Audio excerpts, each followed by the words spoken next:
Hey guys, it's Megan. Welcome back to another video. I'm filming at home today because it's summer. It's my first video of summer, yes. But I don't know, I'm getting ready to go eat at a fancy restaurant, so I'm super excited. Well, it's not like crazy fancy, but they have some really good brunch items, and I'm gonna get a coffee. And anyway, you don't care about any of this. We are here for a book tag. It is called the Curiously Curated book tag, and I was actually tagged. This is the first time I've ever been tagged, so oh my gosh, thank you so much.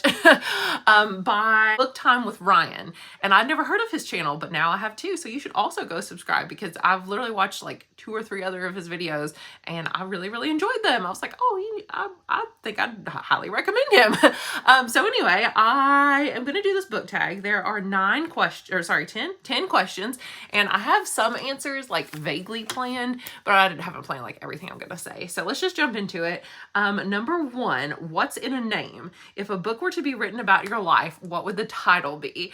And I know this is a like kind of a cop-out answer, but it would be Manuscripts, Music, and More, which is the name of my channel, so it's like really fitting. Because manuscripts, my whole life has been built around like reading and writing and books, and I wrote a book when I was in college. It was a young adult book that was sort of like a little mystery. It was bad. It was called The Freshman 15, because you know you like gain 15 pounds supposedly your freshman year. Anyway, but then they wound up finding like $15 million worth of stuff. I can't remember honestly, but it's really about like them and their issues and their problems and their friendship dynamics and all this stuff. And then music, another part of my life has definitely been music because I love music, but I also have played piano since I was 7 years old. And then I married someone whose last name was Music with a K on the end. So like music sort of with a K in parentheses would be my answer to that. And then more, like there's just so much more, like roller coasters, and like I got married at a theme park, you know. So I think Manuscripts, Music, and More would be the perfect title for my book about my life. Next question, number 2, is oops is a 4-letter word. Have any of your books fallen victim to tragedy, and what factor played a part in your book's demise? And you know what? I'm going to blame other people for this. None of them are my fault. Somebody stole one of my books. It was a teacher at my previous school. Well, actually in my school now, but she doesn't work there anymore. So if you're watching this, you know who you are. You still have Jonathan Strange and Mr. Norrell. I have somewhere, I don't know if it's in here or not. Maybe it's upstairs. I have the dust jacket for Jonathan Strange and Mr. Norrell because I'd taken it off when I loaned it to this teacher, and she kept the actual hardback book, and now it's gone. She left and never gave it back, and I didn't ask her because I don't know why I didn't ask her. But anyway, that one's my fault. I guess I should have asked. Sort of my fault. And then the other one is A Broken Spine. I'm pretty sure it's on, was it Mimnock? I can't remember which one. It was an Anne Rice book, but like, I don't think it was The Mummy, but I just pulled this one off. It was A Broken Spine that one of my friends did that I loaned it to her. I'm not going to call her out on it. If you know who you are, then there you go. But it was not broken, and I loaned it to her, and then the spine was broken when I came back. I know some people don't care about that, but I do not break my spines because why would you do that? That's a monstrous thing to do. So both of my answers are other people cause tragedy to my books. Number 3, tell me all about it. How do you personally feel about DNFing a book, and what effect, if any, does it have on you? Well, I made a whole video that I can link down below about ways you know you should DNF a book. So obviously my answer is I DNF books like they are going out of style, or like it's going out of style. I actually used to not DNF books. I would power through no matter what, but that's when I wasn't reading as many books as I am now. And now that I have a baby, well, toddler now, and just much more limited time to read, I do not have time for a book that's really not like 4 stars, which I give so many books 3 stars. So it's like, why do I even continue them? But really, if I can tell that it's not going to be wonderful, I'm just not going to waste my time. If I think that there's some promise, because there have been some books that I've regretted that I'm like, oh, like one example is More Than This by Patrick Ness. I was like, man, if I just powered through, I think I would have loved the twist. And then I just read a spoiler like summary, and I think I actually would have liked the twist in it. So I was kind of sad. But in general, yes, and it doesn't have any effect on me. I get sad that I read so many pages for nothing. Number 4, The Sound of Silence. It is said that silence is golden. When reading a book, can you comprehensively read amongst the chaos and chatter, or do you require a hushed atmosphere? Hushed atmosphere, 100%. If there is other noise, I cannot read. So I can't read with the TV on. I can sometimes read with music playing, especially if it doesn't have lyrics. Now, if it has lyrics, my focus is not there. It depends on the type of book too. If it's like something easy to read, then maybe I could listen to music with words. But if it's like a high fantasy with like names and places and world building, you might as well forget it. It has to be like dead silent. Although lately I'm realizing that listening to the audiobook and following along physically really helps my focus. So especially, I've just had so much going on. I've been so busy at school. So my focus is just not really there for reading right now. So like having the two together has been super, super helpful. Okay, number 5. It's all in the details. Choose 5 words that best describe your feelings towards book banning. There are not just 5 words for this. There are a lot more than 5 words for this.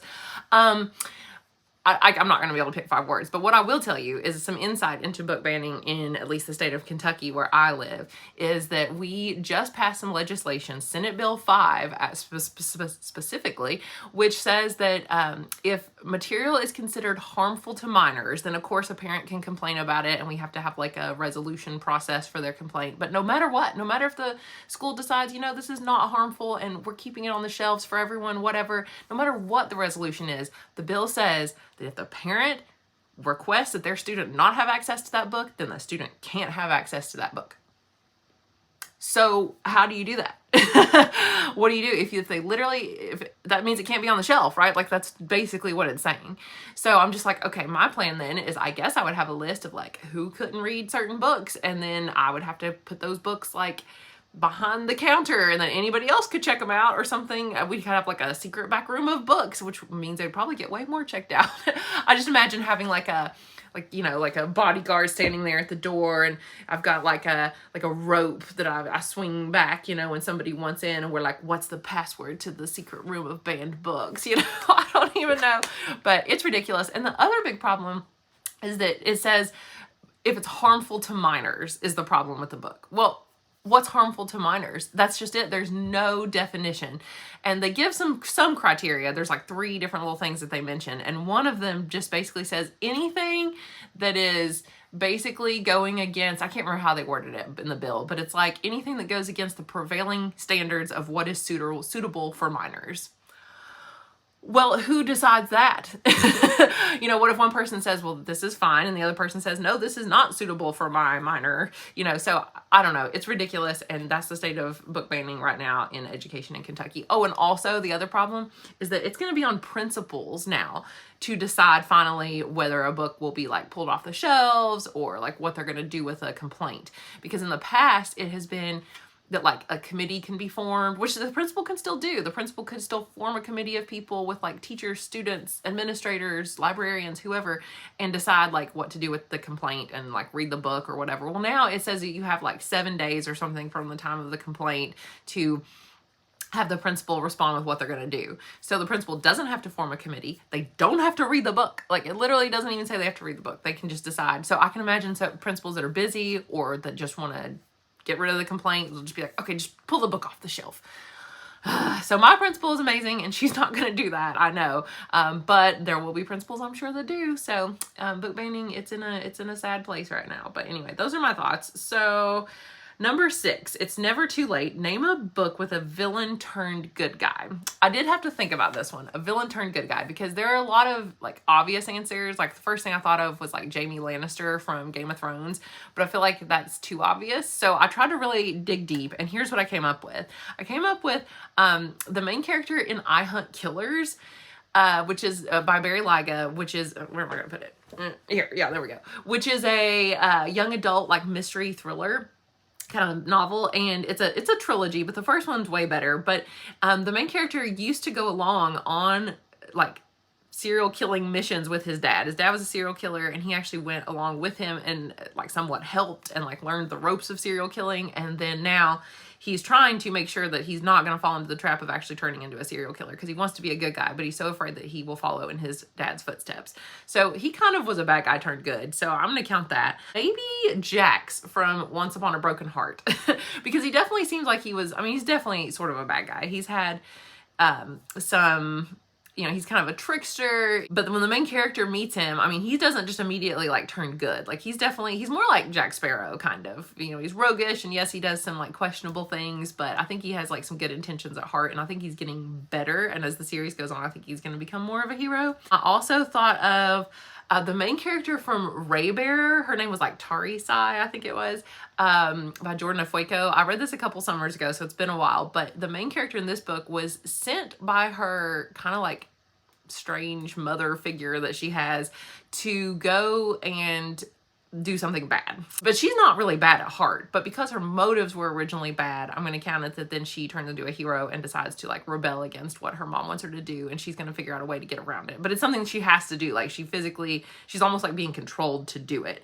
So I guess that's not really making her bad because her motives aren't bad. But anyway, she did have a bad task and she winds up becoming a hero. Only other book I thought of is The Girls I've Been by Tess Sharp. The main character in this book, kind of similarly, she has a bad childhood growing up, and her mom teaches her how to be a con artist, and they like con men out of their money all the time. And she wants to get away from that lifestyle. So it's not that she was like really bad. It's just she happened to be raised in a bad atmosphere and taught these like bad skills. And then she basically sort of becomes a hero throughout the story. Like literally there's a bank robbery in progress is like the setting of this book. I mean, there's a lot of flashbacks, but in the present day, there's a bank robbery and she's trying to outwit the bank robbers, basically. So the next question, it's a matter of preference. Throughout your reading journey, what one specific do you enjoy tirelessly having described to you, like hands, food, clothing, etc.? There's really nothing that I like described to me in every single book. I get tired of even like food descriptions, which I do like food a lot, but I'm just like, okay, sometimes I just want to skim over it. I would say a very specific answer would be New Orleans if it's described to me by Anne Rice. So if she wants to describe to me what the iron railings look like, I will listen to that for as many pages as she wants to describe it to me. And that's rare because normally I would not listen to anything like that, but just the way that she describes things, it's so visual and so detailed, and like the sensory imagery, the sensory details, I mean, it's unreal. So I don't know if you can see it in the video, but my Anne Rice collection, I would say anytime that Anne Rice describes New Orleans, I will listen to the smell. I mean, her describe the smell of the azaleas. I don't care. Like I'll listen to it all day long. Next one is called That's a Wrap. Name one book that you feel completes your physical, audible, electronic, or mental library.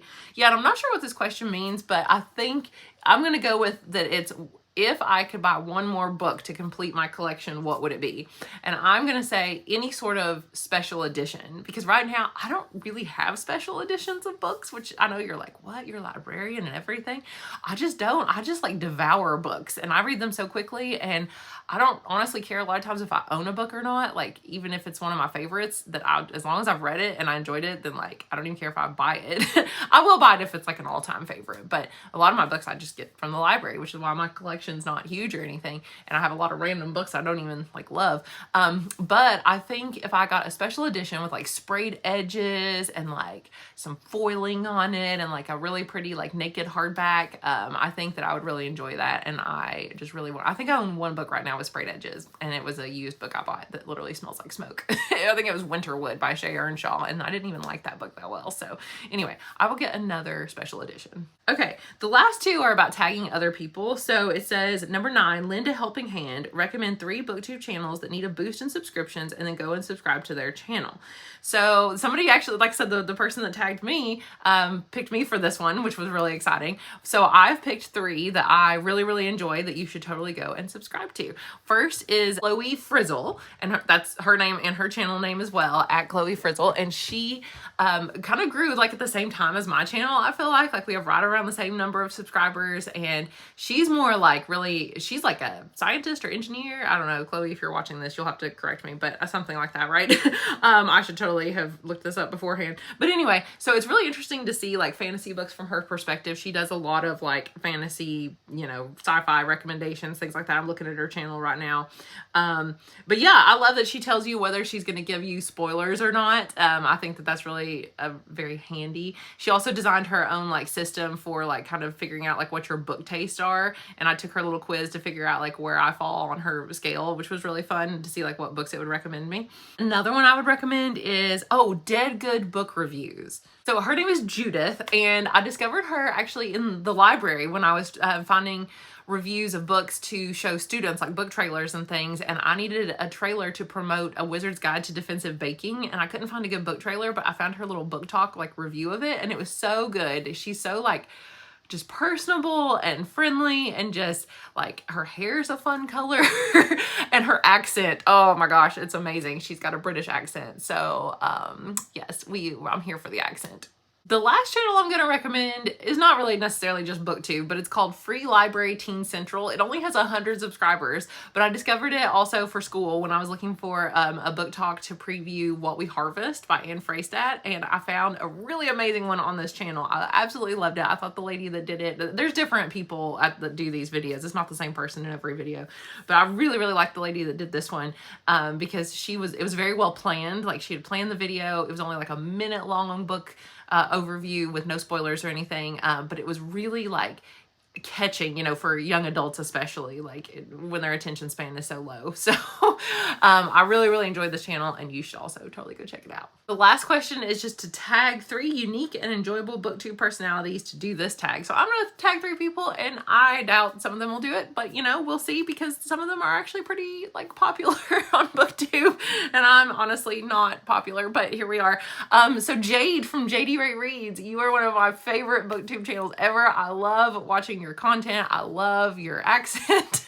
I love your hair, and I want to see you do this book tag because I think you would also enjoy it. So I'm going to tag you. I'm also going to tag Jessie from The Bookish Mom, because I feel like I haven't talked to you in a while. So I was like, you know what? I need to tag you and see what you've been up to.